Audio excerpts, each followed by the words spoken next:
Selanjutnya kami berikan kesempatan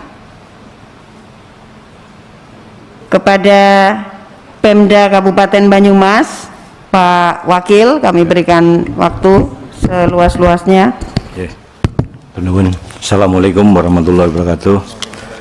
Salam sejahtera, Om Swastiastu, Namo Buddhaya, salam kebajikan. Yang kami hormati pimpinan dan anggota RDP Panja Komisi 10 dengan Komda. Langsung saja menyambung yang dari Bengkulu. Memang betul belum ada pemberitahuan tertulis dari kementerian, baik itu Kementerian Pendidikan maupun Keuangan, hanya lisan saja. Ya, lisan. Kemudian kuota dari pemerintah untuk formasi P3K untuk Kabupaten Banyumas sebanyak 3.000 guru terbagi 3 tahun. Kita sudah mengusulkan per tahun 1.000. Yang dikhawatirkan apabila nanti ternyata itu harus dibebani APBD, maka kita tidak bisa memenuhi 3.000 selama 3 tahun. Karena APBD-nya terbatas sekali. Kemudian jumlah guru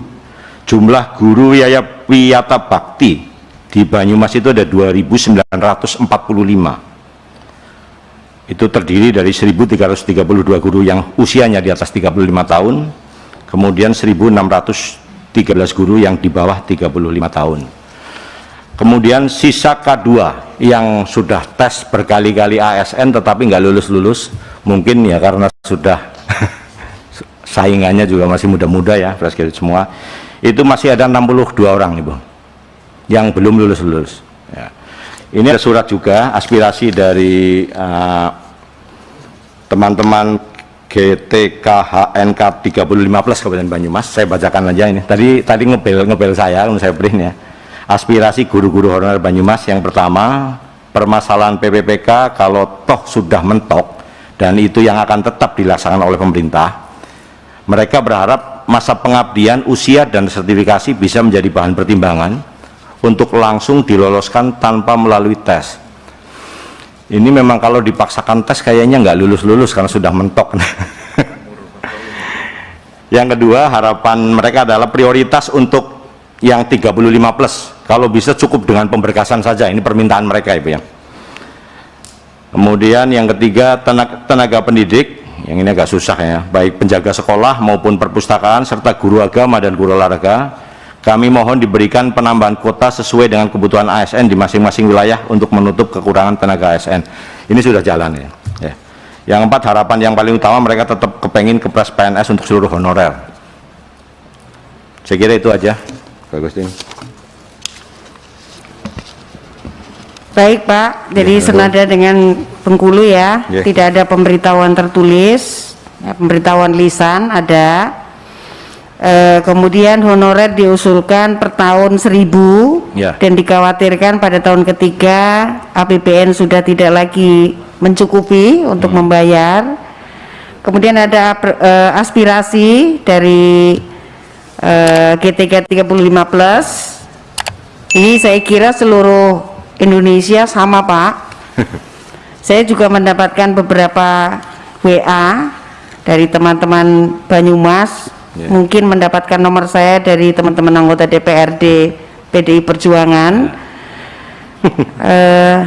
Menunggu saya untuk hadir di Banyumas katanya setelah saya dari Sragen. Aduh, saya bilang bukan dapil, ampun, Banyumas jauh.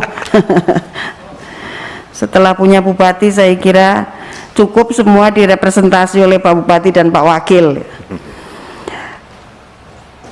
Harapannya adalah masa pengabdian, sertifikasi, usia mendapatkan poin khusus, kemudian mendapatkan prioritas untuk diangkat. Yang ketiga adalah tenaga kependidikan itu juga mendapatkan tambahan kuota. Yang pertama mungkin saya bisa memberi penjelasan karena pada saat bersama-sama dengan Sesdirjen GTK waktu Kunspik di Sragen, masa pengabdian, sertifikasi, usia dan lain sebagainya, kemudian apakah diperlukan tes atau tidak, sudah mendapatkan penjelasan yang cukup bagus. Ini karena teman-teman Komisi 10 ini menteror gitu ya teman-teman di Dirjen GTK supaya udahlah diangkat aja gitu, nggak usah pakai tes. Kenapa? Tetapi ternyata undang-undangnya tidak memperbolehkan demikian. Maka akhirnya sampai pada kata tengah bahwa guru-guru hanya diberikan tes terhadap mata pelajaran yang diberikannya saja. Misalnya dia guru sejarah, lah Bapak Ibu guru ini hanya akan mendapatkan tes tentang sejarah.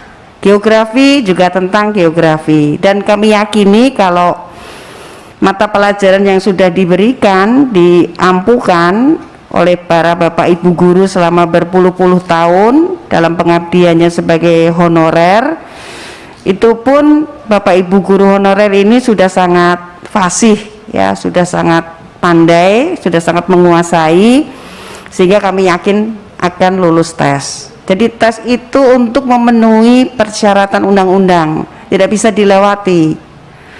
Tetapi pemerintah dalam hal ini Mendikbud menurut kami sudah cukup membantu ya, dengan memberikan keringanan soal-soal tesnya. Juga sudah diberikan beberapa kisi-kisi di lamannya Kemendikbud yang bisa dibuka, bisa diakses oleh seluruh guru untuk bisa dipelajari, untuk merefresh.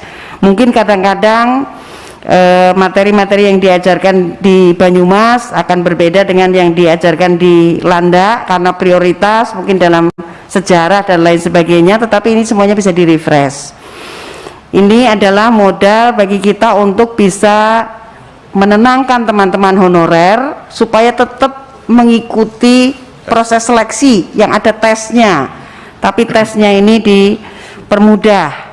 Kemudian masa pengabdian dan usia ya ada poinnya, betul. Kemudian yang tenaga kependidikan masih sedang dibicarakan dan kami tidak akan lelah untuk bicara. Selamat datang Pak Fikri. Jadi nanti kalau saya ada panggilan alam ada yang menggantikan. Kemudian kalau ada keinginan apakah mereka bisa diangkat menjadi pegawai negeri sipil, tidak bisa menjawab itu karena panja kita ini mengawasi kegiatan pemerintah, program pemerintah hari ini dalam proses pengangkatan honorer menjadi P3K. Kalau mungkin mau jadi PNS, mungkin nanti kalau memang pemerintah sedang mengadakan program untuk membuka program PNS untuk guru, nah itu pada saat itu mungkin kita bisa memperjuangkannya. Terima kasih Pak Wakil. Dorong Edukasi, Pusat Informasi Pendidikan terupdate.